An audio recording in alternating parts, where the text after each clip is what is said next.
this morning we're going to be looking at John chapter 9. And if you remember from last week, when we left John chapter 8, Jesus was coming out of the temple and the religious leaders were wanting to stone him. They were wanting to kill him at that point. So as he went along, he saw a blind man from birth. His disciples asked him, "Rabbi, who sinned, this man or his parents, that he was born blind?" Now, the first thing that I see here, he's coming out of that temple and these religious leaders are wanting to kill him. They're ready to pick up rocks and just let him have it. And they're noticing this, they're just going along. And notice he just goes by all those people that are angry at him. And if this was you or I, wouldn't you think that we would come out and just say, "Come on, guys, just give me a break. I need some time." Isn't that what most of us would do? "Hey, I need some time here." But no, not Jesus. He sees this blind guy. He's been blind all his life. And the disciples, they say, "Well, how'd this guy get blind? What did he do wrong? Did his parents do it?" And they're thinking that something had to have happened, that this guy did, some sin that he did made him blind. But as you'll see here in just a second, he says, "Neither this man nor his parents sinned. But this happened so that the works of God might be displayed in him. As long as it is day, we must do the works of him who sent me. Night is coming when no one can work. While I am in the world, I am the light of the world." So the disciples, they're in this great theological debate. What sin was so bad to make this man blind for life? And Jesus he's thinking, "Hey, guys, don't worry about what happened. It doesn't matter. Nothing happened. We need to focus on what we can do. We need to focus on helping this man. We need to focus on how this man can overcome his disability." Wouldn't it be great if all of us could overlook the things that go wrong in this world and focus on what we can do to improve it? Wouldn't that be a great thing? I found a article on Facebook this week, and I was kind of touched by it. Some of y'all probably know this woman. I knew her from years ago, and I had forgotten about her. Joni Eareckson Tada. Does anybody know who she is? I see a couple of people shaking. Joni was, I think she was 16, 17. Some of y'all may know better than me. And she dove like the deputy we had here, Bubba Young. She dove into a shallow pond, broke her neck, and she was quadriplegic. Well, for the most part, she has very little use of her arms and hands. And this happened in probably 50 years ago. I think she's in her 70s now. She's one of the longest reigning quadriplegia, or longest living to have ever lived. What did she do after becoming a quadriplegic? She created a ministry for disabled people. Not only did she have the adversity of being a quadriplegic, she had stage 3 breast cancer, had a double mastectomy. And most recently, the reason she was on Facebook this week that I saw her, she is recovering now from COVID, which most people know. COVID for a quadriplegic is a death sentence, normally. She's back out on the road. 71 years old, 72. Her Friends of Joni show is still going. If God can put the Spirit into this young lady, if you hear her talk, she's amazing. If God could do that for her, what could He do for each of us? Why does it take a tragedy in order to open that up? So after saying this, he spit on the ground with mud with saliva, and he made a little mud pie and he put it in the man's eyes. And he told him, go wash in the pool of Siloam, which means sent. So the man went and washed, and he came home seeing. I'm on verse 8, by the way. His neighbors and those who had formerly seen him beg and asked, isn't this the same man who used to sit and beg? Some claimed it was. Others said, no, he only looks like him. But he himself, he insisted, I am that man. I'm the guy. I am the one. So they bring this man, and I don't think it ever does say what his name is. It doesn't matter. It's a blind man. I guess after this, he's got to change his mailbox from the blind man to the seeing man. So they take him to the Pharisees, and you remember the Pharisees are the religious leaders, and they're looking for any reason they can to put Jesus to death and get rid of him. So, did I mention that this is all on Sabbath? So they take the blind man, they rush him over to the Pharisees, and they tell the Pharisees, hey, Jesus did another miracle on the Sabbath. He's a sinner. He made this man where he could see on a Sunday. So the Pharisees, what's the only thing that they see here? That he's performing work on the Sabbath. Not that this man had been blind all his life and now he could see. That means nothing. And they're so brought up in this that they bring him in there and they ask him, who did this to you? And did Jesus, did he do this? Is he a sinner? And the man tells him, he tells the Pharisees, he said, you know, I don't know if Jesus is a sinner or not. What I can tell you is he spit in the dirt, he made some mud, he put it in my eyes, and I see. Before that, I couldn't see. So, I don't know if he's a sinner, but I know I can see now.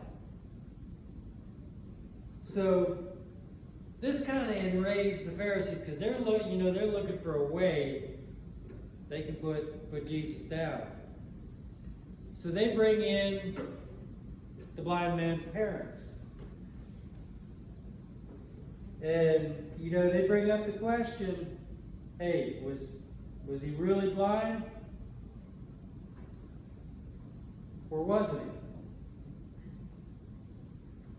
So they asked the parents, they said, was your son, was he born blind? Has he always been blind? He said, yes. Well, did Jesus make it so he could see? And the parents, they know that anyone that helps proclaim Jesus as the Messiah is going to be excommunicated. And they're scared. They're scared of these religious leaders. So the parents, having the fear of this, they say, well, he's old enough to speak for himself. Go ask him.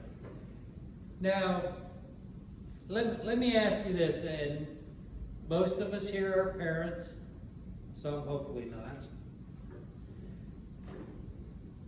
If given the choice to protect your kids or let them out there on their own, how many of us would choose to protect our kids? Isn't that just human nature?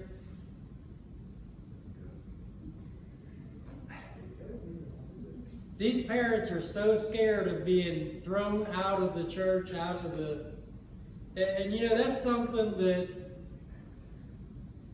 I'm probably going into an area I shouldn't, but I've been in the Methodist church off and on for over 40 years. I cannot tell you the first time I've ever seen someone thrown out of the church. I know it happens, but I can't tell you the first time, because what good would it do us? What business is Jesus in? Who is he the friend of? The sinner. So what good, especially right now, what good would it do if we throw somebody out of the church today? They're going to show up over there tomorrow or next week at Faith or First Baptist or New Beginnings, or they're going to find somewhere to go if they want to go. And somebody's going to accept them, aren't they? So, why deny someone the right to worship? It just doesn't make sense. And, you know, I just don't understand why, you know, that would be such a fear. But I think you got to look at it in terms of what was going on in this time. Who ran society in this time? The religious leaders did. So if you were thrown out of the church or out of the synagogue, you were basically thrown and banished from the community. That's a pretty harsh reality. But you know, sometimes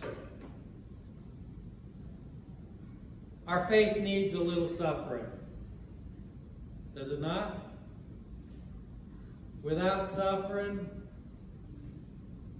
what appreciation do we have? I mean, after we look at it, we come into this world suffering. We come into this world making suffering. Am I right, ladies? What is the first thing we do when we come into this world? We wail. So, we had that initial suffering to bring peace. That is the law of nature. God's created it that way. So, now you've got the blind man, and think about this. This blind guy, he doesn't, it doesn't portray him to be a real intellectual man. He's not a very learned man. So he doesn't really know anything about Jesus, does he? He just knows that, hey, some guy named Jesus on the street came by, put mud in my eye, and now I see. That's what he knows. So why would he risk being excommunicated from the synagogue for this guy he doesn't know? Well, I don't know about you, but if I've been blind for years and years and somebody opened my eyes, I'd probably have some faith in them, wouldn't you? So, second time they summon the man who was blind, and they tell him, give glory to God by telling the truth. We know this man is a sinner. He replied, whether he is a sinner or not, I don't know. One thing I know, he's blind, but now I see. And they asked him, what did he do to you? How did he open your eyes? He answered, I've told you already, and you do not listen. Why do you want me to hear, or why do you want to hear it again? Do you want to become disciples too? So now he's gone, watch this, he's elevating. He's gone from, hey, this man Jesus on the street, I don't know who he was, but he came by and healed me. I don't know this guy, but he's gone from this unknown guy, now he's becoming and identifying himself as one of his disciples. It's progressing.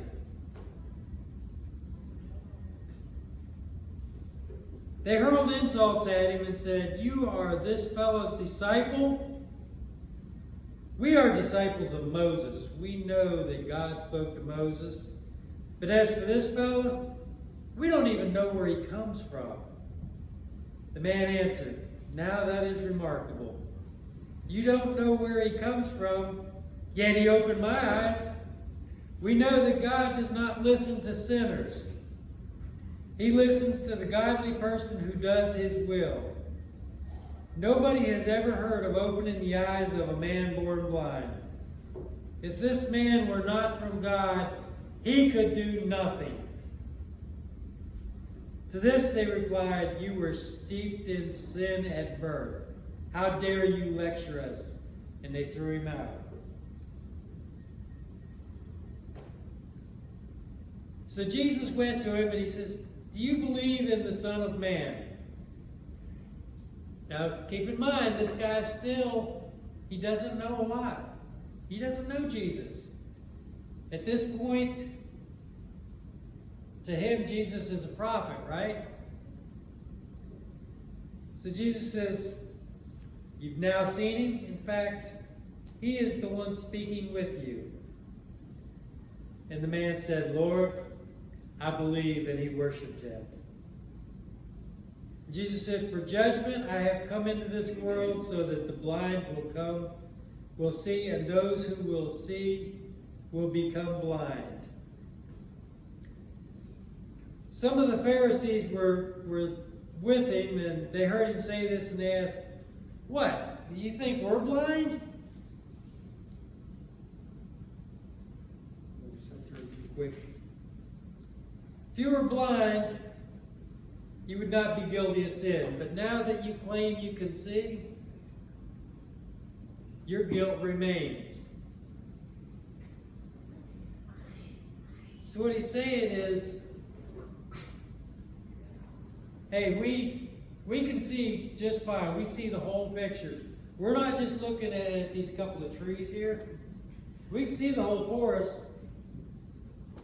So Jesus tells him, he says, look, he says, if you can see so good, so you know what you're doing is wrong, yet you still do it. That makes you a sinner. That makes you the worst kind of sinner, because you're doing it purposely.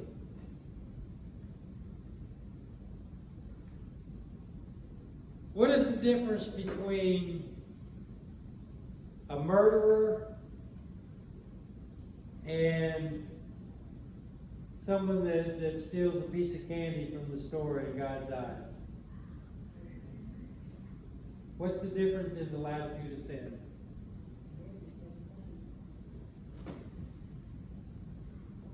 And you know, I was thinking about this last night on the way home from Savannah. And I was thinking, Jesus has a different method for all his miracles. Have we noticed this? So if we put a bunch of these guys, we put the lepers in there and the blind man, and we put all these guys together in a room, you know, are they trying to figure, and they're trying to figure out, how does Jesus make these miracles happen? I could just see this little small group together going, yeah, I got this figured out. He makes mud and he puts it in the eye and he rubs it in there. That's the action of his miracle. And leper says, no. He touches you and that's the action. And no one says, no. All he has to do is say the words and it happens. What is the true miracle? It's God's grace that makes everything happen. It's God's will. Jesus does not do anything without God, right? He uses the power. So, if we got this group of healed people together, would they figure out exactly one method of healing? Or is there one method?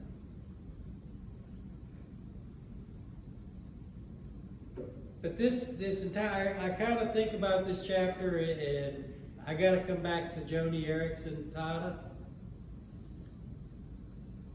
Why do we take adversity and turn it into opportunity? Why can't we take opportunity and build upon it? Why does it take adversity?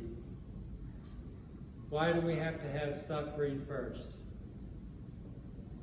Because we wouldn't appreciate it. We wouldn't know what to do with it.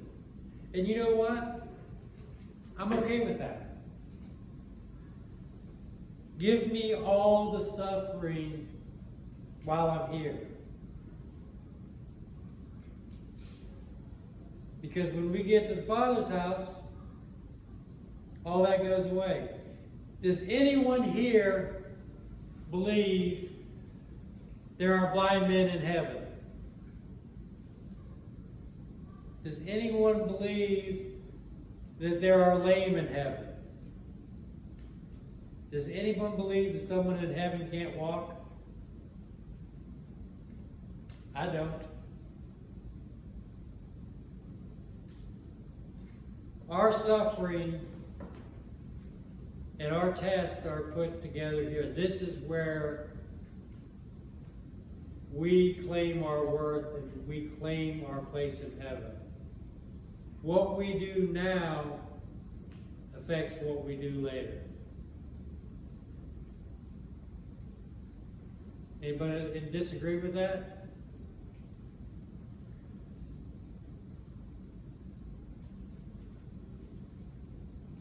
So in closing, if there is anyone this morning that would like to find that Jesus Eye Wash station this morning,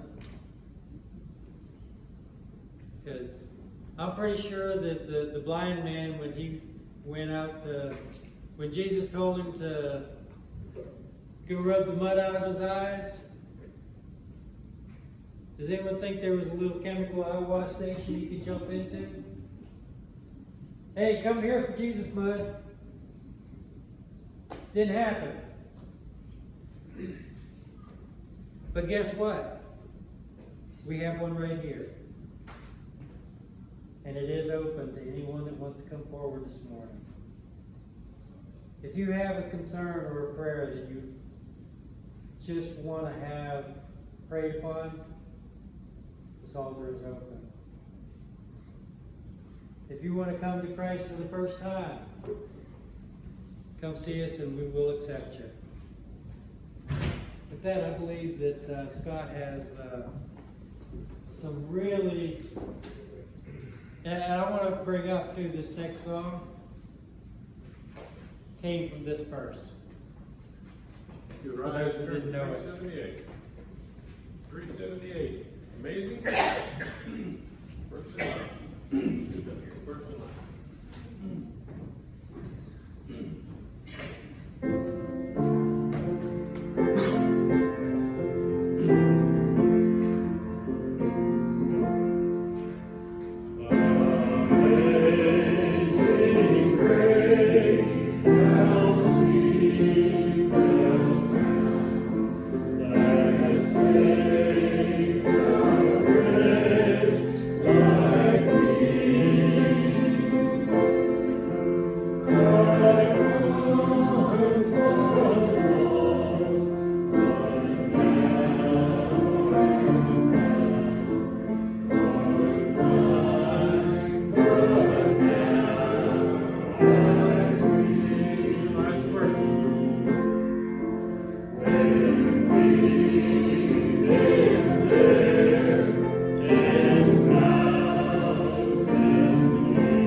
Now as we go out into the community, Lord, help us to keep our eyes open and clear and stay on the path that you want us to be on. Lord, help us to wade through the suffering and help us to see the entire forest and not just the trees or the bark on the trees, but to help us see the entire picture and make the decisions that you would want us to make, Lord. Amen. Amen.